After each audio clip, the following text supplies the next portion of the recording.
இந்த வேர் இவ்வளவு ஆழமா பரவி இருக்குது.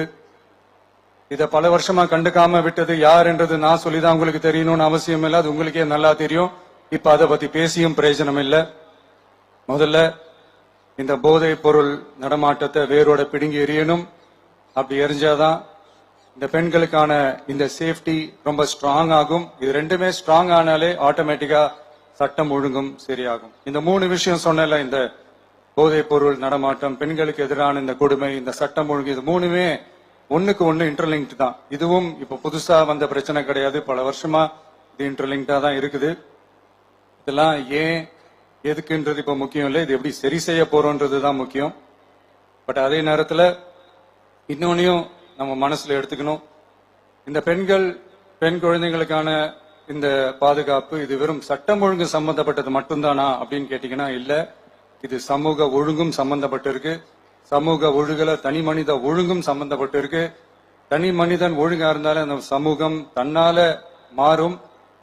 ஒரு கட்டுப்பாட்டோட ஒரு பொறுப்பா இருந்தாலே இந்த மாதிரி பல பிரச்சனைகளை நம்ம கண்ட்ரோல் பண்ணலாம்.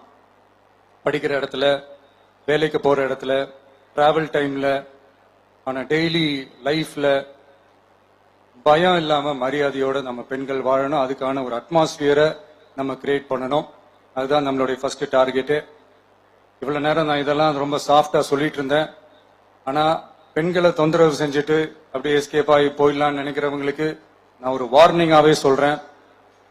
பெண்கள் பாதுகாப்பை டிஸ்டர்ப் பண்றவங்க யாரா இருந்தாலும் அது சகிச்சுக்கவே முடியாது.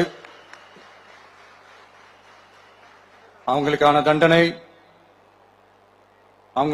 தண்டனைக்கான அந்த நடவடிக்கைகள் எல்லாமே போலீஸ் டிபார்ட்மெண்ட்ல இருந்து ரொம்ப கடுமையான ஒரு தண்டனையா இருக்கும், கடுமையான ஒரு நடவடிக்கைகளா இருக்கும்.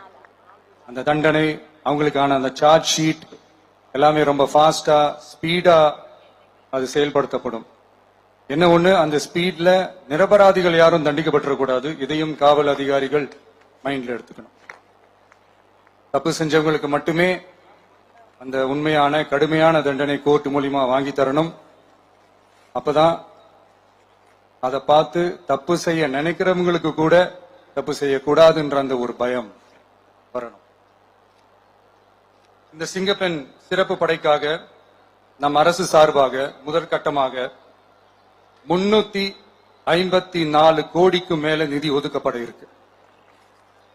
இந்த திட்டத்தோட 2வது கட்டமா இந்த படைக்காக மட்டுமே 2500 புதிய பணியிடங்கள் உருவாக்கப்பட உள்ளது. பெண்களோட பாதுகாப்பை ஸ்ட்ராங் பண்றதுக்காக மாடர்ன் ஃபெசிலிட்டிஸ் இருக்கிற வாகனங்களும் நவீன உபகரணங்களும் தொழில்நுட்ப சாதனங்களும் அலாட் செய்யப்பட இருக்கு. ஆல்ரெடி உமன் சேஃப்டிக்காக செயல்படுற அமைப்புகளுக்கு அடிஷனல் ஸ்ட்ரென்த் அண்ட் சப்போர்ட்டா இந்த சிங்கப்பெண் படை செயல்படுங்கிறத மீண்டும் வலியுறுத்தி சொல்ல விரும்புறேன்.